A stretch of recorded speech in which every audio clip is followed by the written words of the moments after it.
Yan, isang mapagpalang gabi po sa ating lahat. Andito po ako ngayon sa isang basketball court. At purihin po ang Diyos, nasumpungan ko po at namataan si Cedric. Yan. Oy, Cedric, kumusta? Sa inyo. Ay, Naman po. magandang gabi rin. Maglalaro ka rin pala ng basketball. Opo. Saktong shooting lang po yung Alam mo na surprise ako, no? Alam mo kung bakit? Hindi ko akalain na ikaw pala ay kapatid ni Jack. Which is, si Ate Jack mo, magaling mag-song lead. Opo. Sabi ko nga, bakit di ko nakikita si Cedric sa church? Siguro busy. Taong bahay. Taong bahay ba, puri ng Panginoon. Kasi ang dami kasing humahanga sa'yo. Kasi yung, what I mean is, wag naman ikalalaki ng ulo mo, ano?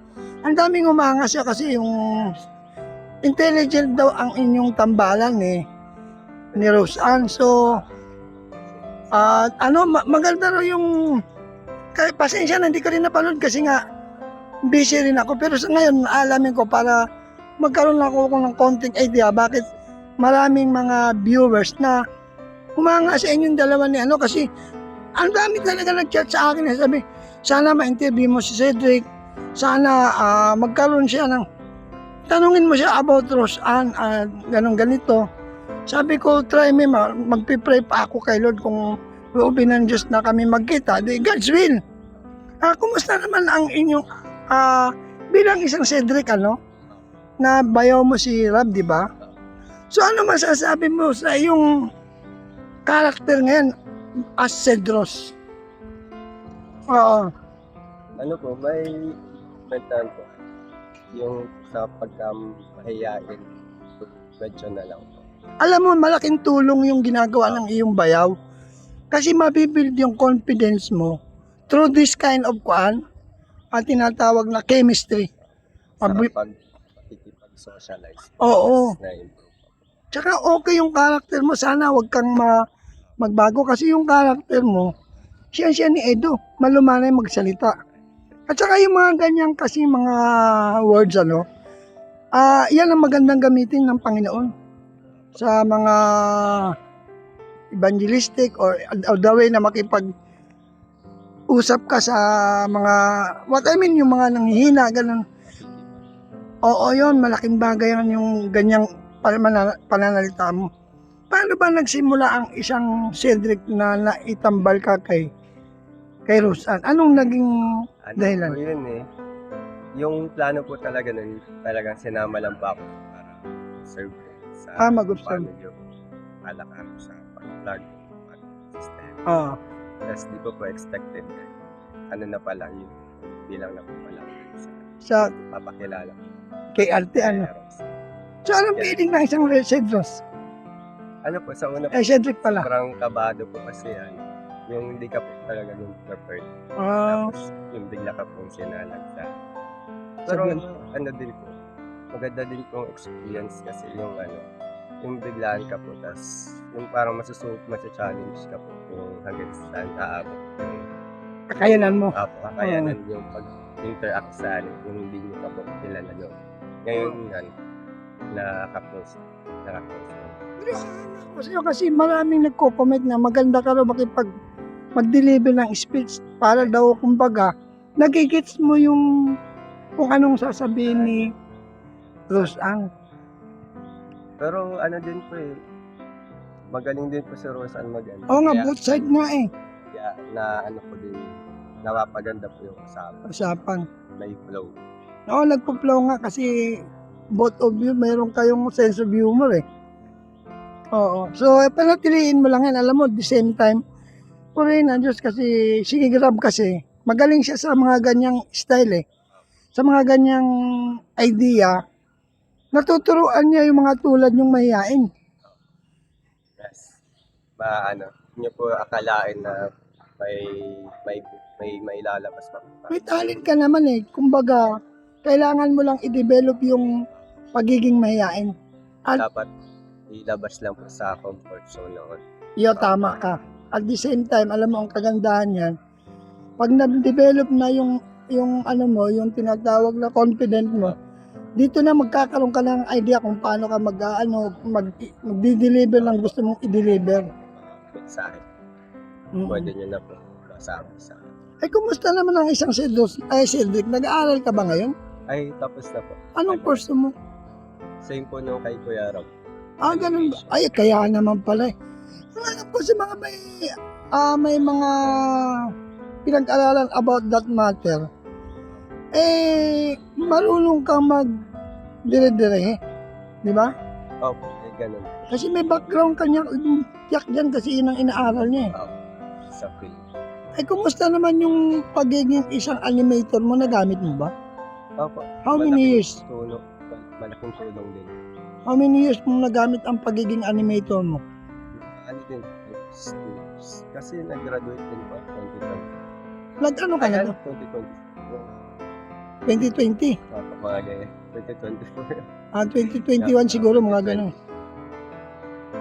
Pero noon po mga work from home lang po. Work from home lang. Pero yung mga clients ko sa international. Ibig sabihin magaling kang magaling kang mag-drawing din. Parang si Kalinga Prab. Alam mo si Kalinga Prab kasi since nung bata pa yan, halos baybay ko na yan eh. Ang galing yan mag-drawing. Nakita ko po yung painting. Almost nung nag-aaral siya, yung mga pag tinignan mo yung notebook niya, puro drawing. Tapos yung characters niya po nakita ko. Model. Ako nga, unang meet ko pa lang sa'yo noon, nakita ko na talagang totoo yung sinasabi ng mga viewer. Kasi yung the way ka daw mag-deliver ng salita mo, andun yung parang pagiging malumanay ba? Which is asset mo yan. Kaya dapat i-maintain mo lang yan. Siyempre, bilang isang brother pass, lagi kong paalala sa mga katulad nyo, keep your feet on the ground whatever happen. Sumikat man tayo kasi makilala man tayo, hindi naman tayo makakabili ng bahay at lupa sa pamamagitan ng kasikatan eh. Pero at the same time, number 1 talaga is yung kapag ang tao daw po ay may God-fearing siya, yung humility, ano niya na yan, character niya na. Di ba? Ayun. Actually, ikaw pala ay from out of nowhere, nagpunta ka lang kay Kalinga Prab, ganun. Ganun pala ang history. Yung sa Manila pa po, tapos time na ano po, dedication po ata yung Nirabay. Nirabay. Yun, doon ka nagsimula. Tapos uwi pa ako galing Manila. Tapos sinagal ko ano po yan. Doon ka na lang sad mag-work. Oo. Kasi minsan po kasi pag may family gathering, Oo nga, kasi sa trabaho. Oo. Kasi napaano pa po sa Boss mo, tapos pag hindi ka pinayagan. yan. Oo. Pero ako nga sa'yo kasi alam mo, sa mga katulad mo, meron kang talent. Deep inside in your heart, may talent ka. Hindi lang yan nade-develop, hindi mo lang nasa-search. Alam mo, pag na-search mo yung talent mo na yan, diyan ka pagpapalain ng Panginoon. Kasi, lahat naman tayo may nakatagong talent, hindi lang minsan masumpungan kapag hindi natin tinitreasure. So, sa nakikita ko sa'yo, palagay ko masusumpungan mo na yan through this social media. Kumusta naman yung channel mo? Ano pa po, sinisimulan ko na din po. At least may bas-bas ni Rob. Opo. At the same time, alam mo, wag naman pero karamihan kasi na nagmula kay Rob, ang karamihan kasi medyo nag-iba eh. Pero what I mean, hindi naman yung grupo ng K-Boys, may mga yung natulungan si Kalinga Prab na para bang, siguro kilala mo na rin yun, pero, or whatever, no comment na lang. Pero hayaan na natin yung kumbaga, ang lahat naman kasing nanggaling kay Rob talagang hindi siya umuuwing hindi tagumpay. Usually lahat ng mula kay Rob talagang nagpa-prosper. Kaya lang yung pagiging sikat kasi bantayin din yan. Tama ka, responsibility. Kapag isa ka sa hinahangan, marami ka nang dapat ingatan din sa sarili. Tama yan. So, kumusta naman ang mo ngayon? Siyempre, kasi maraming nag-aabang ng love team nyo ni Rosan. Kumusta naman? Nagkaroon na ba kayo ng another shoot about Rosan? Ano po, upcoming na po. Upcoming na. Ano po? Q&A daw po. Q&A. Ako'y naniniwala na kayang-kaya mo yan. Sana po. Just pray lang. Okay lang ba sa'yo, Cedros, kung mag-offer ako sa'yo ng prayer? At the same time, yung channel mo, isama na rin natin sa panalangin. Sige, tara, manalangin. Yan. Yan. Okay lang ba sa'yo pag mag-offer ako ng prayer? Okay lang po. Sige, let us pray. Pikit mo yung mata. Mabiyaya at mapagpalang Diyos na nakatungay sa aming kalagitnaan. Ako po ay nagpapasalamat sa gabing ito. Ikaw po ang nakababatid ng laman ng aming puso, laman ng aming isipan. Ano man ang nakita mong karamayan sa aming buhay, patawarin mo po ang bawat isa sa amin. Linisin mo po kami ng iyong banal na dugo at patawarin sa lahat ng kasalanan. At sa oras na ito, Panginoon, akin pong idinadalangin ang buhay ni Cedric at ang kanyang career, Panginoon, patungkol sa love team. Patuloy mo siyang ingatan, gabayan, palain ang kanyang buhay. Siyempre po, pati po ang kanyang kapatid ni si Jack, ang kanyang bayaw ni si Rob. Dalangin ko po sa kanyang papa at mama, ingatan mo at gabayan, ilayo sa naman sakit at karamdaman. At dalangin ko po sa buhay ni Cedric, Lord, biyayaan mo siya ng confidence, Panginoon, mabuild yung confidence niya, bigyan mo siya ng kalakasan ng loob, wisdom, Panginoon, na galing sa iyo, pabor na mula sa tao at pabor na galing sa iyo. Dalangin ko, patuloy mo siyang ingatan, gabayan. At salamat po sa opportunity ito na kami po ay nagkausap, hindi lamang nagkausap, kundi nagkaroon kami ng pagkakataon magkaroon ng conversation. Akin pong dalangin, ingatan mo siya, i-bless mo ang kanyang channel, Panginoon. At ikaw po magdala ng maraming viewers, maraming subscribers sa kanyang layunin, na kung saan ang layunin niya, Panginoon, hindi lamang mapapurihan ka, kundi magbigay karangalan, magbigay luwalhati sa iyo, at maging daan upang marami pang tao ang ma-inspire sa kanyang gagawin. Bless him, Lord, according to in Jesus' name. Amen. Yan, maraming salamat sa iyo. Cedric, kahit na naabala kita, napagbigyan mo ako. Okay lang. So, God bless you more, ha?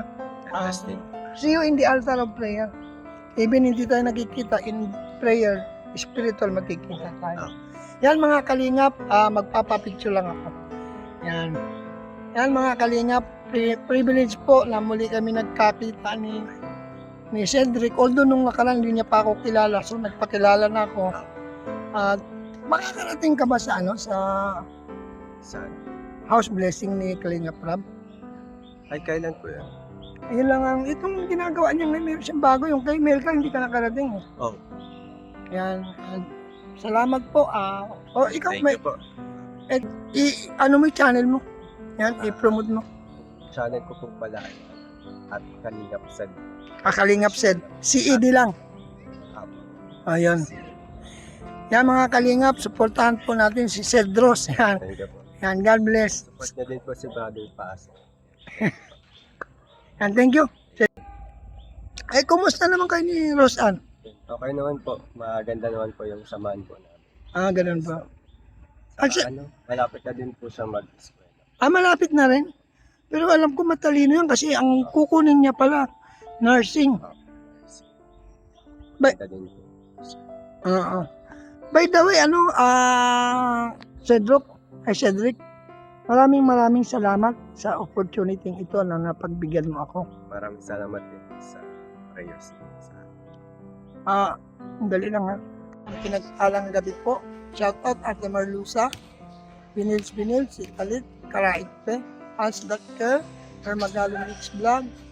At nabigyan po tayo ng pagkakataon na makausap ko po si Cedric.